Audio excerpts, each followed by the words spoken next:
تنزيل من رب العالمين.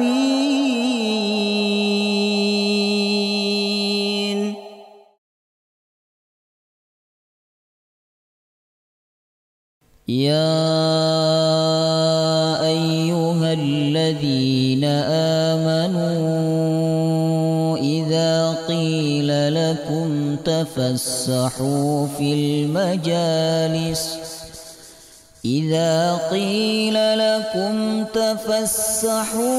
المجالس فافسحوا يفسح الله لكم وإذا قيل انشزوا فانشزوا يرفع الله الذين آمنوا منكم والذين أوتوا العلم درجات والله بما تعملون خبير.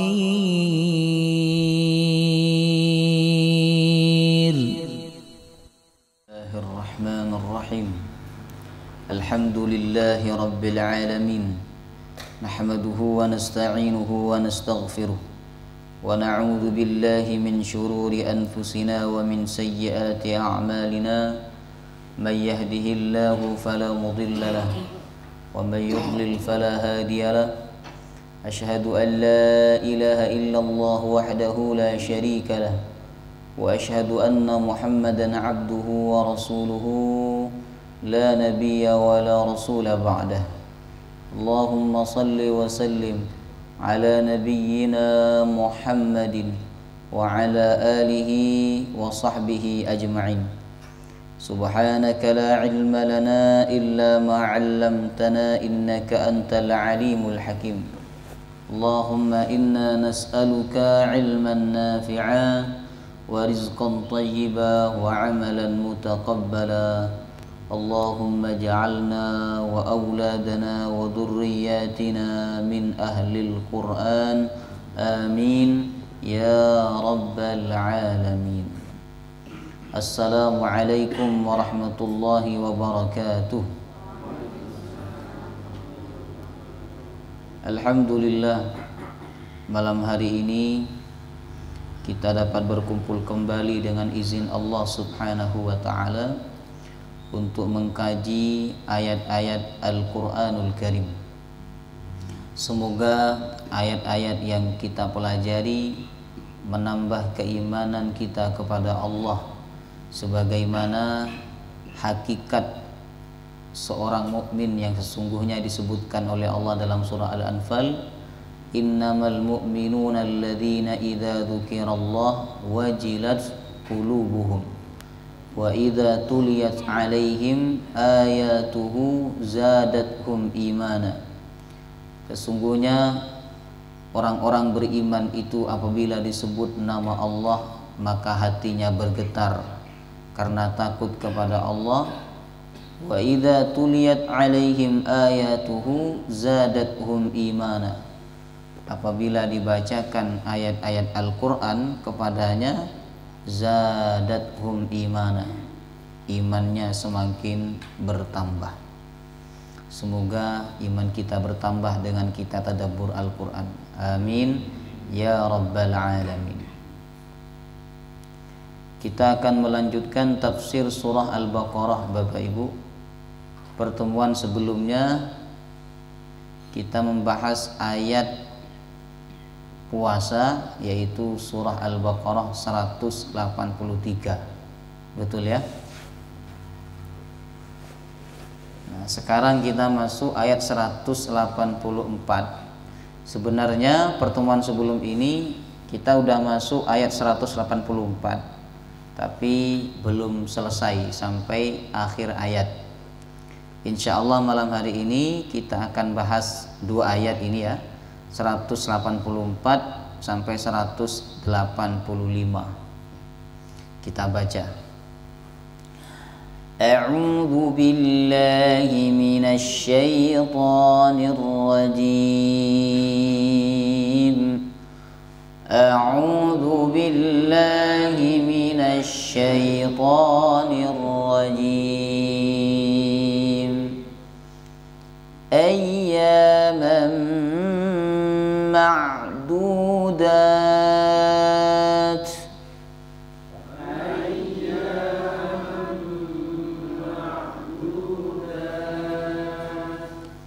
فمن كان منكم مريضا أو على سفر فعدة من أيام أخر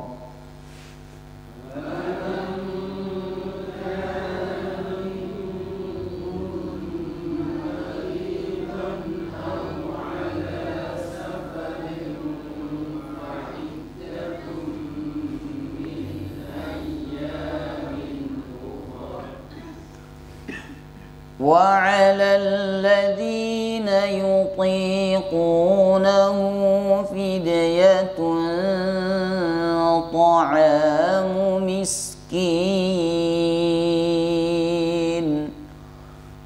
وعلى الذين يطيقونه فدية طعام مسكين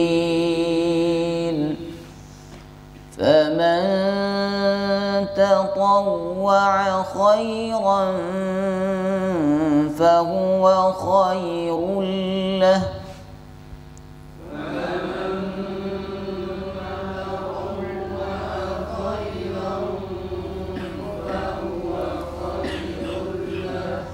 وأن تصوموا خير لكم إن كنتم تعلمون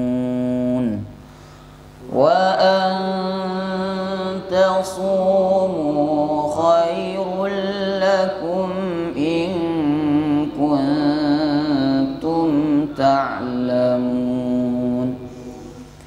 شهر رمضان الذي أنزل فيه القرآن هدى للناس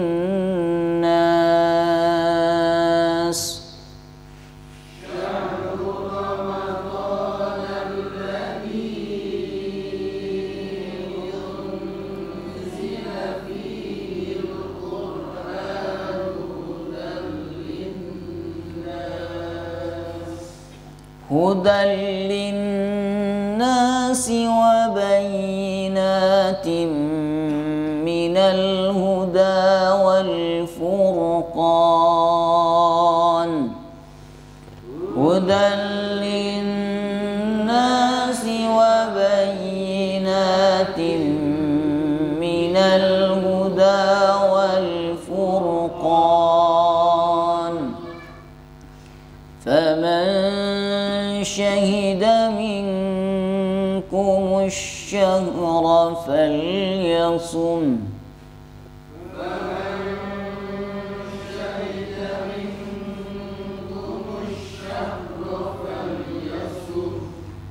ومن كان مريضا أو على سفر فعدة من أيام أخر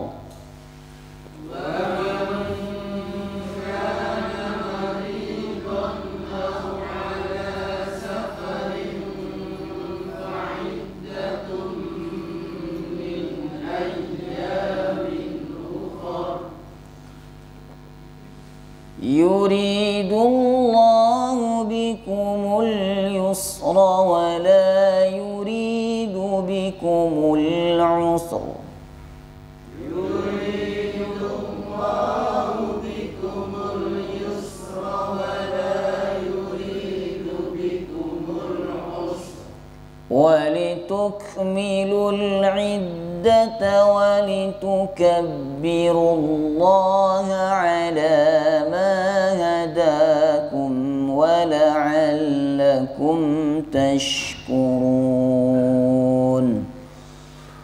ولتكملوا العدة ولتكبروا الله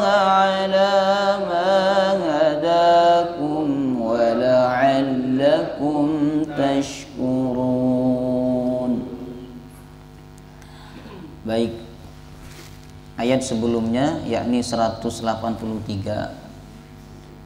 itu berbicara mengenai perintah puasa yang ditetapkan oleh Allah kepada orang-orang beriman, ya. Inilah yang dijadikan dalil oleh ulama tentang penetapan puasa wajib di bulan Ramadan. Dalilnya Al-Baqarah 183. Ya ayyuhalladzina amanu kutiba alaikumusiyam. Wahai orang beriman, diwajibkan atas kalian puasa. Tentu bagi para sahabat saat itu, di mana mereka sebelumnya nggak pernah puasa, ya, nggak pernah puasa, orang tuanya nggak mencontohkan mereka puasa. Lalu ketika hijrah ke Madinah dapat 2 tahun, Rasulullah SAW diperintahkan oleh Allah untuk menyampaikan kepada mereka bahwa mereka diwajibkan puasa. Nah, tentu ini bukan hal yang ringan, Bapak Ibu. Kalau kita merasa ringan terhadap puasa Ramadan, bahkan ditunggu-tunggu, itu karena udah dicontohkan oleh orang tua kita, kakek moyang kita, ya. Dan orang banyak sudah melakukan puasa bersama kita. Tapi bagi para sahabat, karena ini perdana, ya, bagi mereka, maka tentu bukan hal yang mudah untuk diterima. Yang awalnya bebas makan kapanpun, tapi sama Allah nggak boleh makan dari subuh sampai maghrib. Nah, supaya mereka tidak merasa berat terhadap perintah ini, maka Allah menghibur mereka. Dengan cara apa? Ada 2 cara Allah menghibur mereka supaya mereka ringan menerima perintah puasa ini. Yang pertama, Allah kabarkan kepada mereka bahwa yang diwajibkan puasa itu bukan hanya mereka, tetapi umat sebelum mereka itu juga diwajibkan puasa. Nah, dengan begitu mereka lebih mudah dan lebih ringan menerima perintah puasa. Kata Allah, kama kutiba 'alal ladzina min qablikum la'allakum tattaqun. Misalnya panjenengan punya 3 anak, lalu anak yang terakhir ingin diberikan beban tugas, ya, supaya anak itu mudah dan ringan menerima tugas tersebut, maka panjenengan sebagai orang tua harus mengabarkan bahwa tugas ini juga pernah dibebankan kepada kakaknya, mas-masnya. Paham maksud saya? Nah, itulah kenapa Allah bercerita bahwa puasa ini juga diwajibkan kepada orang-orang sebelum kalian, wahai orang-orang beriman. Kemudian yang kedua, supaya para sahabat ringan menerima perintah ibadah puasa saat itu, maka Allah menyebutkan bahwa puasa ayyamam ma'dudat di ayat 184. Ayyamam ma'dudat, hanya beberapa hari yang bisa dihitung. Tetapi maksud Allah di sini adalah 1 bulan, ya. Cuman Allah menggunakan bahasa yang ringan, ya, supaya enggak berat diterima oleh akal, ya, oleh pikiran. Kata Allah, cuman beberapa hari yang bisa dihitung. Jadi bahasa itu juga pengaruh, sebagaimana yang pernah saya sampaikan, ya. Bahasa itu pengaruh. Kadang kebenaran itu enggak diterima sama orang, bukan orang itu enggak mau, tapi karena yang menyampaikan bahasanya terlalu berat. Jemaah rahimakumullah. Maka supaya para sahabat ringan menerima perintah ini, sama Allah dikasih tahu ayyamam ma'dudat, beberapa hari yang bisa dihitung. Nah, berapa hari? Ya, antara 29 sampai 30, Bapak Ibu. Kenapa Allah tidak menyebut 1 bulan? Karena kalau disebut 1 bulan itu tentu lebih berat diterima oleh akal pikiran manusia, ya. Atau Allah nyebut 4 minggu misalnya, itu juga tidak lebih mudah dibandingkan ayyamam ma'dudat. Kemudian yang kedua, kenapa Allah tidak sebut jumlah harinya? Karena Allah tidak sebut jumlah harinya ini. Allah hanya nyebut ayyamam ma'dudat, hari-hari yang bisa dihitung. Kenapa? Karena hari dalam 1 bulan di bulan Hijriyah itu berbeda-beda, enggak pasti, ya. Kadang tahun ini 29, Ya, tahun depan bisa 30. Ya, cuman nggak ada 31 di penanggalan Hijriah itu nggak ada. Ya, biasanya 28, 29, 30 jemaah rahimakumullah. Ya. Tidak pasti, ya. Kemudian, apakah semua orang beriman itu wajib puasa? Iya, mereka wajib puasa selama mereka mampu untuk berpuasa. Tetapi bagi mereka yang sebenarnya wajib puasa, cuman mereka tidak mampu, ya, maka mereka boleh mengqadha atau mengganti puasa itu di bulan yang lain. Nah, maka di ayat berikutnya Allah menyebutkan orang yang diberikan dispensasi untuk tidak melakukan puasa Ramadan dan mengganti di bulan yang lain. Allah berfirman, "Faman kana minkum maridan aw ala safarin fa'iddatum min ayyamin ukhra." Siapa di antara kalian yang sakit? Maridan ini isim fa'il, berarti sakitnya sakit yang menyusahkan seseorang untuk puasa. Sakit bagi orang yang berpuasa itu ada 3 macam. Yang pertama, sakit yang tidak menyusahkan untuk puasa, maka yang bersangkutan wajib puasa dan dosa apabila meninggalkan puasa. Contohnya sakit apa? Kalau sakit paru, iya. Contoh sakit flu, ya, batuk, yang itu tidak menyusahkan dia untuk puasa, maka dia wajib puasa. Nggak boleh nggak puasa. Ya. Kemudian yang kedua, sakit yang menyusahkan dia untuk berpuasa, berat bagi dia untuk puasa, maka dia boleh memilih. Ya, kalau seandainya dia puasa bisa tapi berat, ya, maka dia boleh memilih antara puasa dan tidak puasa. Ngoten. Tetapi nanti di ujung ayat 184 itu Bapak Ibu coba perhatikan. Wa antasumu khairul lakum. Milih puasa itu lebih baik bagi kalian. Kalau misalnya 50-50 ya, berat sebenarnya puasa, tapi kalau dipaksa puasa sebenarnya mampu dan tidak ada pengaruh apa-apa terhadap kesehatan. Nah, maka Allah mengatakan wa antasumu khairul lakum. Puasa lebih baik. Kemudian yang ketiga, jemaah rahimakumullah, ya, apabila berpuasa maka sakitnya akan menjadi lebih parah dan membahayakan terhadap kesehatan, maka berpuasa hukumnya haram.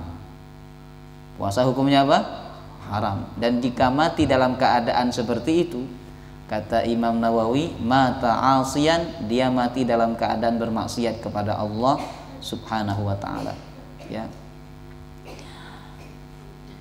Kemudian orang kedua yang diberikan keringanan untuk tidak puasa Ramadan dan mengganti di hari yang lain, yaitu au ala safar, orang yang berada di atas perjalanan. Maksudnya musafir. Apakah semua orang yang berjalan itu boleh meninggalkan puasa Ramadan? Enggak, ya. Kalau dari Janti ke sini ya tetap wajib puasa.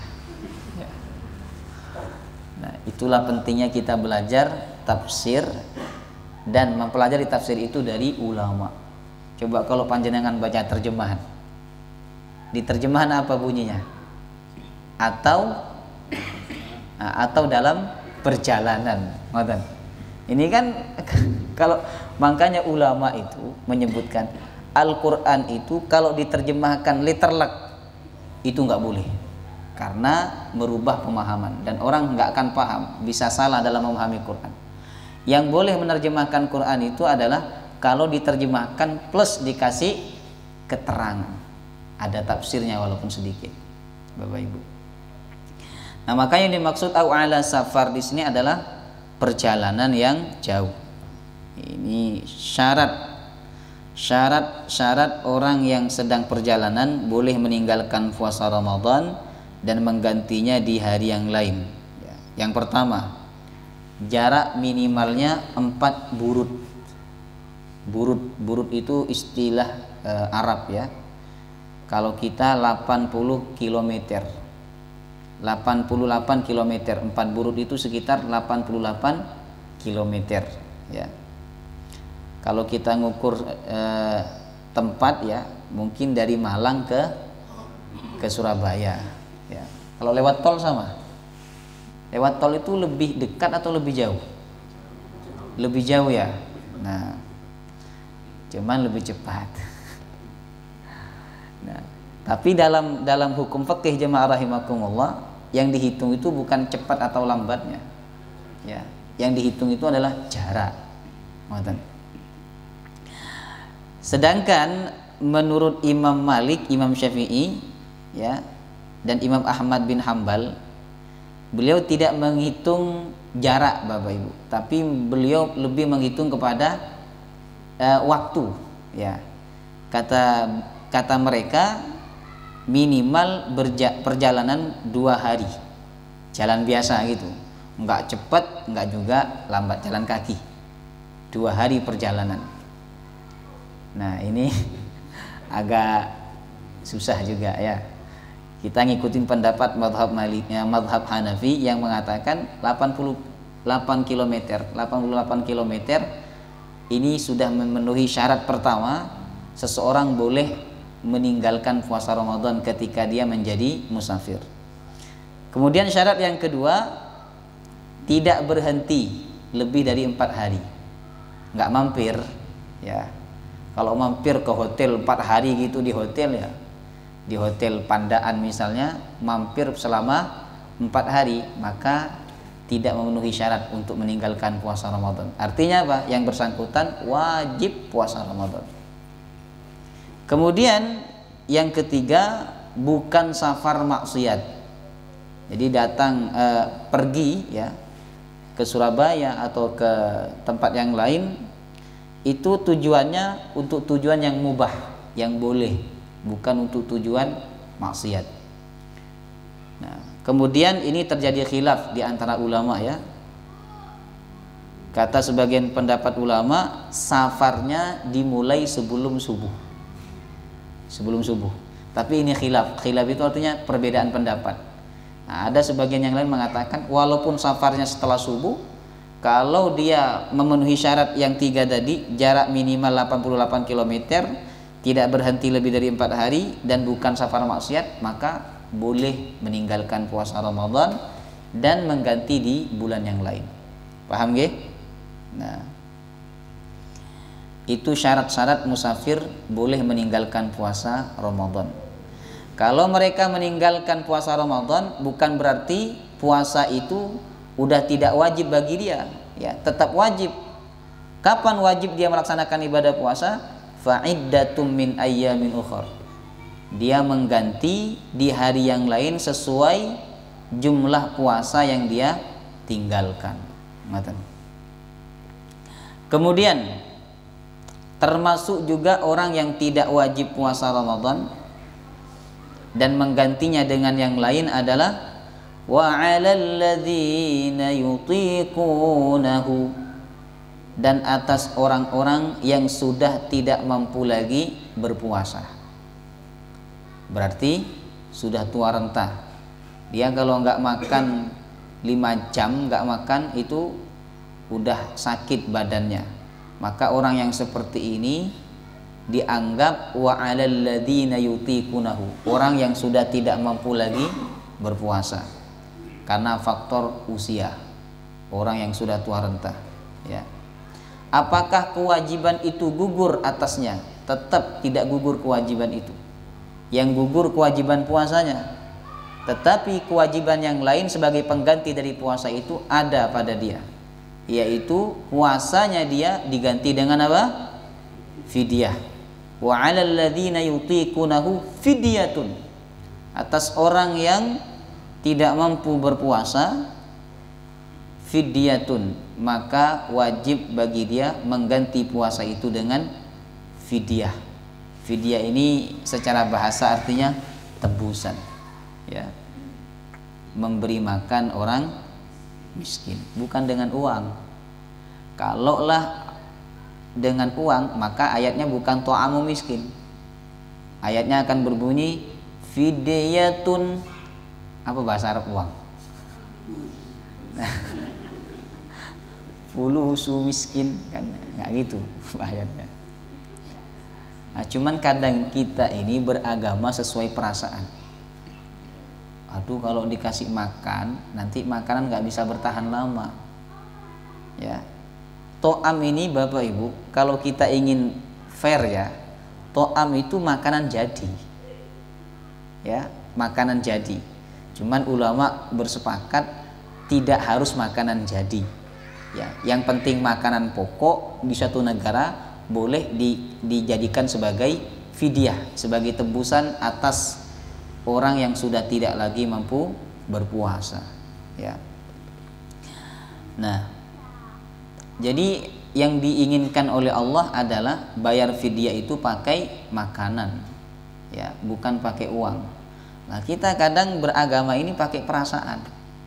Kalau pakai makanan, mungkin di rumah orang miskin itu udah ada beras, ya.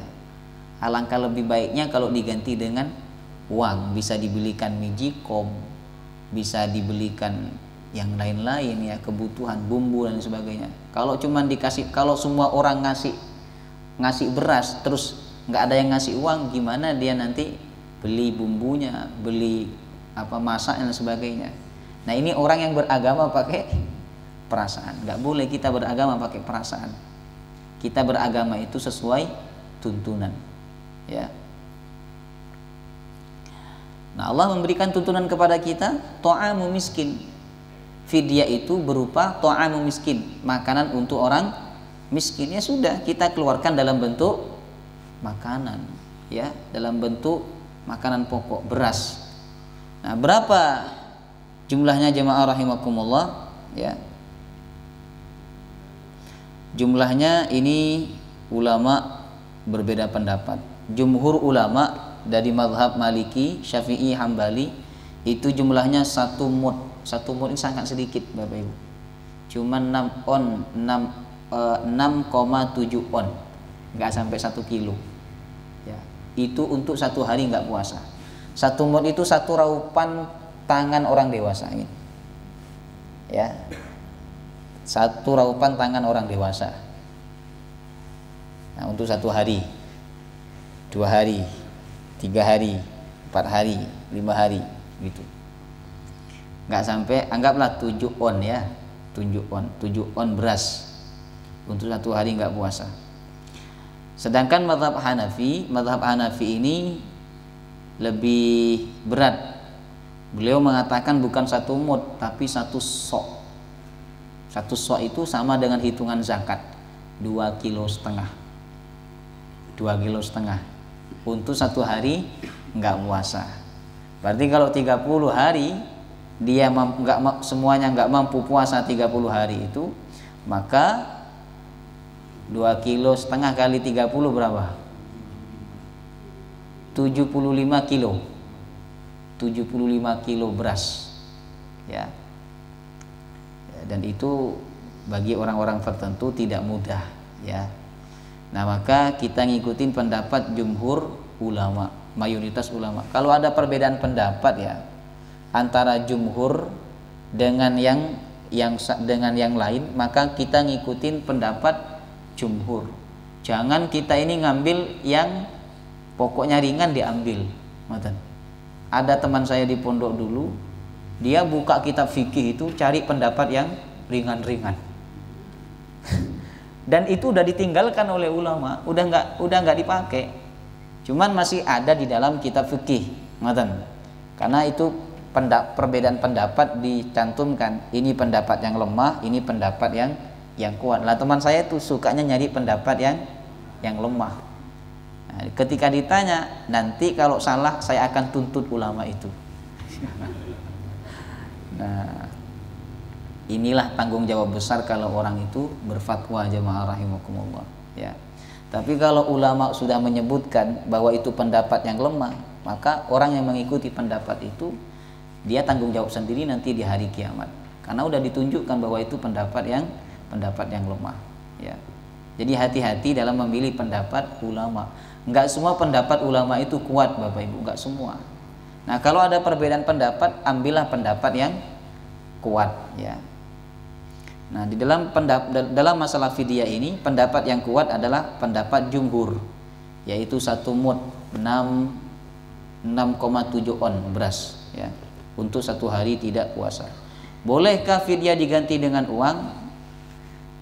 Lagi-lagi menurut jumhur ulama nggak boleh, karena ayatnya jelas ta'amu miskin. Yang boleh pakai uang itu hanya satu mazhab saja, mazhab Hanafi ya. Nah kalau panjenengan ingin pakai uang, berarti ngikutin mazhab Hanafi ukurannya. Jangan ngambil enaknya, pakai uang tapi ngikutin jumhur ulama ya. Itu cara berpikir dan cara mengambil pendapat yang tidak benar ya. Kalau panjenengan ingin bayar fidyah pakai uang ya, berarti ukurannya ikut mazhab Hanafi. Mazhab Hanafi tadi berapa kilo? 2,5 kilo jamaah semua. Nah, maka yang lebih aman itu pakai makanan pokok, sebagaimana ayat ini ta'amu miskin, kasih makan orang miskin ya. Miskin itu orang yang punya pekerjaan tapi penghasilannya tidak cukup untuk kebutuhan pokok. Gampangannya begini, dia kebutuhannya 100 tetapi dapatnya di atas 50, di bawah 100, itu namanya miskin ya. Dan kalau makanan pokok fidyah itu diberikan kepada yang bukan orang miskin, maka fidyahnya nggak sah Bapak Ibu. Makanya hati-hati kalau bayar fidyah. Nah, lebih amannya itu panjenengan melalui RT, karena RT itu yang paling tahu kondisi masyarakatnya, kondisi warganya. Nah kalau dia salah ya tanggung jawab dia, karena kita kan diperintahkan ngikutin arahan daripada pemimpin ya. Kemudian faman tatawwa'a khairan fahuwa khairullah. Siapa yang melakukan khairan, kebaikan. Tatawwu itu kebaikan yang bersifat sunnah ya. Artinya begini, tadi bayar fidyah berapa menurut jumhur? 6,7 on kan? Nah, kata Allah, faman tatawwa'a khairan. Siapa yang melakukan kebaikan lebih, fahuwa khairullah, maka itu lebih baik bagi dia. Maksudnya bayar fidyahnya enggak hanya 6,7 on, tetapi dilebihkan. Yang wajib kan 6,7. Nah, kalau lebih jadi 1 kilo, 2 kilo ya, untuk 1 hari enggak puasa, itu namanya lebihnya itu amalan sunnah. Bismillahirrahmanirrahim. Kata Allah, faman tatawwa'a khairan fahuwa khairullah. Nah, kalau dilebihkan itu lebih bagus. Ya. Nah, ini tanda orang itu soleh Bapak Ibu. Soleh dalam harta itu adalah ketika dia punya kewajiban untuk memberi kepada orang, maka dia akan memberi lebih. Tetapi ketika dia punya hak untuk menerima dari orang, maka dia akan menerima tidak sempurna. Ngoten. Ya udahlah buat saya nanti, kayak orang bayar hutang itu loh. Kalau orang soleh bayar hutang itu jamaah rahimakumullah, dia akan bayarnya lebih sebagai tanda terima kasih. Tapi kalau dia dibayari hutang, dia akan nerimanya kurang. Nah itu orang yang soleh ya.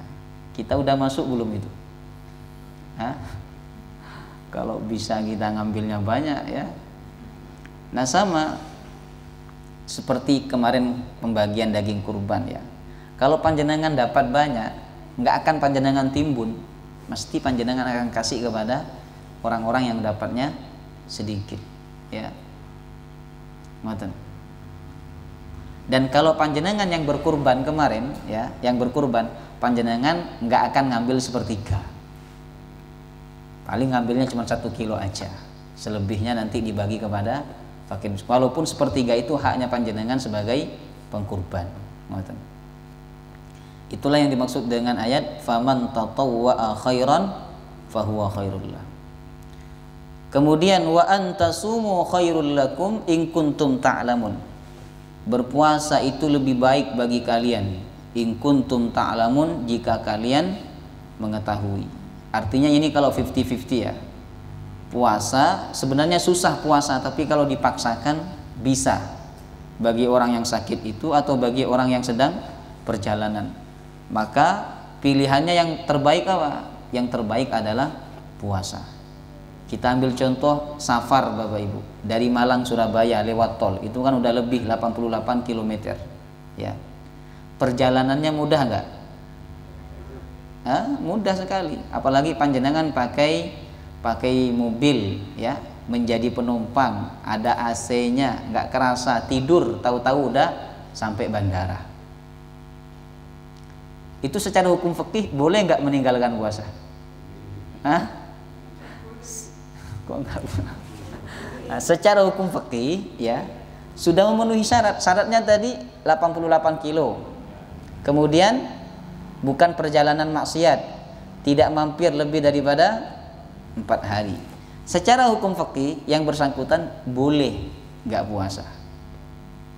Tetapi kalau dia puasa, dia mampu nggak? Mampu. Karena dia mampu puasa, maka pilihan yang lebih baik adalah wa antasumu khairul lakum. Puasa itu lebih baik. Ya. Kemudian secara secara moral, kita nggak bicara hukum ya. Secara moral, tentu orang itu harus merasa bersalah kalau dia nggak puasa. Kenapa?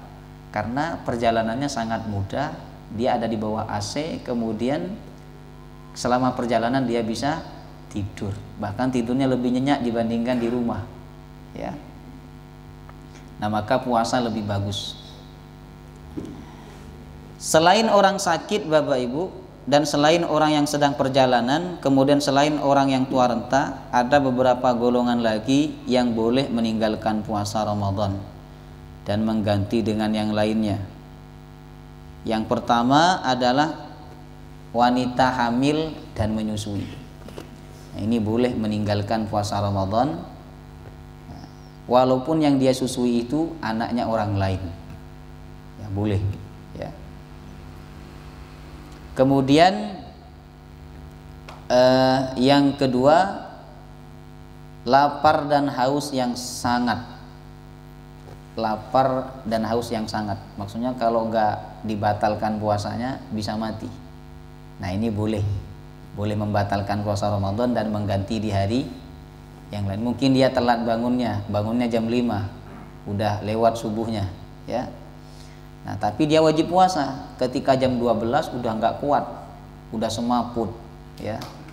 Nah, maka orang yang seperti ini wajib membatalkan puasanya dan mengganti di hari yang lain. Kemudian pekerja berat boleh nggak puasa Ramadan, dengan syarat dia puasa dulu dari awal, dari subuh itu dia sahur dulu. Jangan mentang-mentang pekerja berat nggak bangun untuk sahur ya. Tapi jangankan puasa, sholat aja enggak mereka. Kadang kan begitu kuli bangunan itu, tapi enggak semuanya ya. Cuman kalau kita merujuk kepada hukum fikih Allah ya, pekerja berat itu syaratnya boleh meninggalkan puasa Ramadan. Yang pertama, dia tetap bangun untuk sahur. Yang kedua, dia puasa semampu dia. Sampai kapan dia mampu puasa? Sampai jam 12. Nah, udah jam 1 dia nggak mampu lagi puasa karena pekerjaan sangat berat, maka dia boleh membatalkan puasanya. Nggak dosa dia membatalkan puasanya, tapi dia wajib mengganti di hari yang lain. Dosa di hari yang lain kan juga bekerja berat juga. Gimana? Ganti di hari libur. Masa kerja terus setiap hari? Nah, hari Minggu ganti hari Ahad ya, atau hari Sabtu. Hari Sabtu pun juga bekerja berat ya. Hari Ahad juga bekerja berat. Itu gimana tuh? Ini orang tamak namanya ini ya.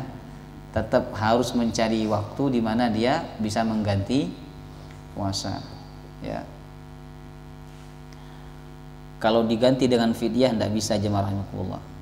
Yang bisa diganti dengan fidyah itu tadi orang yang tua, orang tua renta, kemudian orang sakit yang tidak ada harapan untuk sembuh, kemudian yang ketiga orang yang menunda qadha Ramadan hingga terlewat masuk Ramadan berikutnya, dia bayar 2 kali, bayar puasa sama bayar fidyah. Yang keempat, orang yang meninggal dalam keadaan punya hutang puasa. Yang kelima, wanita hamil atau menyusui. Nah, ini menurut sebagian pendapat ulama untuk wanita hamil atau menyusui dia boleh mengganti dengan fidyah, ya. Kemudian kita perhatikan di ayat-ayat sebelumnya Allah nyebutkan atau tidak bulan apa diwajibkan puasa itu? Disebutkan atau belum? Belum kan? Maka di ayat 185 Allah menyebutkan, ya, bahwa bulan di mana kaum muslimin wajib puasa adalah bulan Ramadan. Syahrul Ramadan, bulan Ramadan. Ada hadis Bapak Ibu, hadisnya dhaif, ada juga yang mengatakan hadisnya palsu, bahwa kita tidak boleh menyebut Ramadan tanpa dengan kata bulan. Jadi nggak boleh nyebut Ramadan aja, nggak boleh, ya, harus disebut dengan bulan Ramadan. Karena menurut hadis itu Ramadan salah satu daripada nama Allah, ya. Nah, tetapi hadis itu hadisnya dhaif, lemah, palsu. Artinya saya sampaikan ini supaya panjenengan paham. Suatu waktu kalau ada yang menyampaikan atau panjenengan baca hadis itu, panjenengan jangan langsung menyimpulkan bahwa nggak boleh menyebut Ramadan tanpa menyebut bulan. Boleh, karena beberapa hadis menunjukkan Nabi menyebut Ramadan tanpa bulan. Contohnya hadis man shoma Ramadan. Nabi nggak nyebut man shoma syahra Ramadan. Ya, boleh, ya. Itu hadisnya dhaif. Ada yang mengatakan palsu. Syahrul Ramadan, bulan Ramadan. Alladzi unzila fihil Qur'an, bulan yang di dalamnya diturunkan Al-Qur'an. Subhanallah. Ketika Allah menyebut Ramadan, Allah langsung menyebut Al-Qur'an. Ini menunjukkan bahwa Ramadan itu identik dengan Al-Qur'an.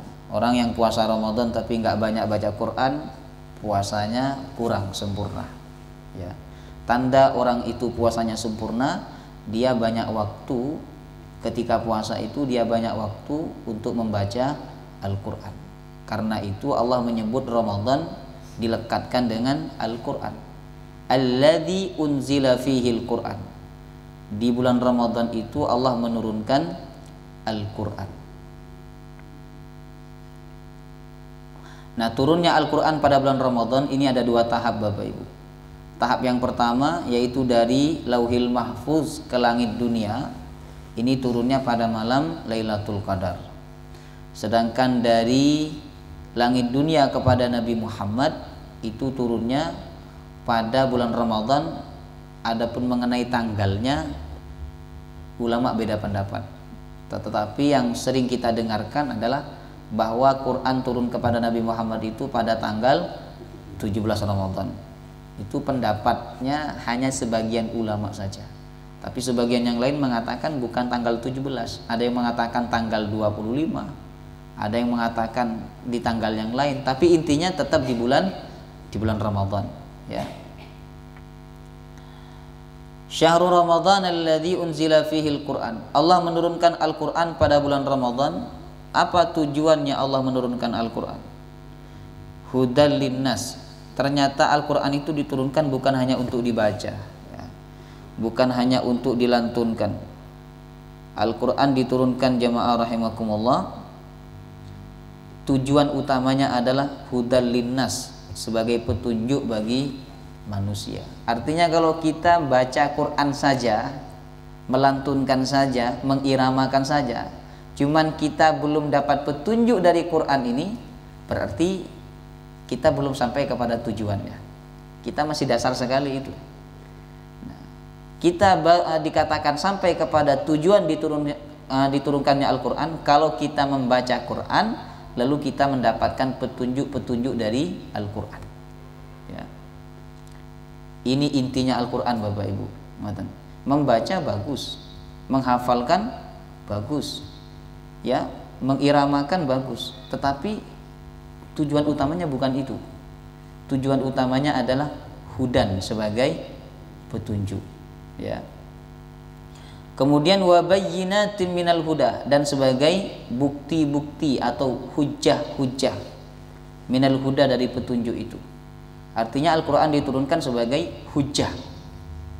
Nah, kalau kita ingin berhujjah, maka berhujjahlah dengan Al-Quran. Jangan menurut kiai saya, menurut guru saya, jangan begitu.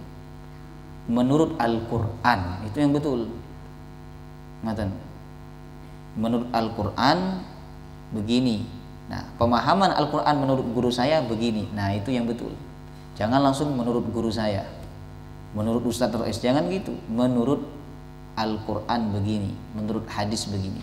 Itulah yang disebut dengan wabayyinatim minal huda. Kemudian tujuan yang ketiga Allah menurunkan Al-Quran adalah wal furqan, sebagai pembeda antara yang hak dan yang batil, ya, antara yang halal dan yang haram. Jelas dalam Quran Allah menyebutkan yang halal jelas, Allah juga menyebutkan yang haram. Contohnya wa ahallallahu al-bai'a wa harramar riba. Allah menghalalkan jual beli dan Allah mengharamkan riba. Jelas, ya, nggak usah dikaburkan itu. Yang namanya riba haram. Lah Ustaz, kalau begini haram tetap. Ya. Walaupun itu lembaga milik negara, tetap haram karena sudah jelas wa ahallallahu al-bai'a wa harramar riba. Nggak usah diakal-akali. Riba itu walaupun diakal-akali seperti apapun tetap haram, jelas. Nah, itu fungsinya Al-Quran, jemaah rahimakumullah. Orang yang mengatakan riba itu halal berarti dia tidak menjadikan Al-Quran sebagai furqan, sebagai pembeda antara yang hak dan yang batil. Faman syahida minkumus syahra falyasum. Siapa di antara kalian yang menyaksikan bulan, falyasum, maka puasalah. Nah, ini ayat yang dijadikan dalil oleh sebagian golongan bahwa puasa itu diwajibkan, kewajibannya telah tiba apabila sudah melihat bulan. Sebagaimana sabda Nabi, sumu li ru'yatihi wa aftiru li ru'yatihi. Puasalah karena melihat bulan. Nah, bagi teman-teman Muhammadiyah, melihat bulan, ru'yatul hilal, itu bukan ta'abbudi, tetapi ta'akuli. Paham ta'akuli manjana? Jangan-jangan orang Muhammadiyah nggak paham ta'akuli ini. Ta'akuli itu metode yang bisa berubah. Kalau ta'abbudi, metode udah pakem begitu, nggak bisa berubah karena Nabi pakainya begitu. Ya. Al-Quran nyebutnya begitu. Nah, itu namanya ta'abbudi, Bapak Ibu. Kita nggak boleh pakai metode lain, ngoten. Karena yang dilakukan oleh Nabi ru'yatul hilal itu sifatnya ta'abbudi. Paham maksud saya? Jangan melongo, jangan-jangan nggak paham. Paham nggak? Ta'abbudi itu nggak bisa diganggu gugat. Contohnya sholat maghrib 3 rakaat, ini namanya ta'abbudi. Nggak boleh dirubah jadi 4. Saya mau sholat 4 deh karena tadi habis buat dosa. Nggak boleh, karena itu udah ta'abbudi. Paham maksud saya? Nah, maaf ya saya agak ngoyo. Ta'abbudi. Nah bagi teman-teman NU, ru'yatul hilal yang dilakukan oleh Nabi itu metode yang sifatnya ta'abbudi, yang nggak boleh dirubah. Ya pakai ru'yah, ngoten. Nggak boleh dirubah dengan metode lain. Nah, bagi teman-teman Muhammadiyah, ru'yatul hilal itu bukan ta'abbudi. Namanya metode kan bisa berubah. Itu namanya bersifat ta'akkuli. Nah, ini perbedaan cara pandang apakah ru'yatul hilal itu ta'abbudi ataukah ta'akkuli. Nah, ini yang mikirkan orang-orang atas itu. Kalau kita tinggal ngikutin aja. Panjenengan serak yang mana monggo diikutin. Karena ini masuk dalam ranah ijtihad, Bapak Ibu. Ngoten. Faman syahida minkumus syahra falyasum. Siapa yang melihat bulan falyasum, maka berpuasalah. Menyaksikan bulan maka berpuasalah. Insyaallah kita akan lanjut ayat ini di pertemuan yang akan datang. Wallahu taala alam bissawab. Semoga bermanfaat. Mari kita tutup dengan membacaan doa kafaratul majelis. Subhanakallahumma wa bihamdika asyhadu an la ilaha illa anta astaghfiruka wa atubu ilaik. Wassalamu alaikum warahmatullahi wabarakatuh.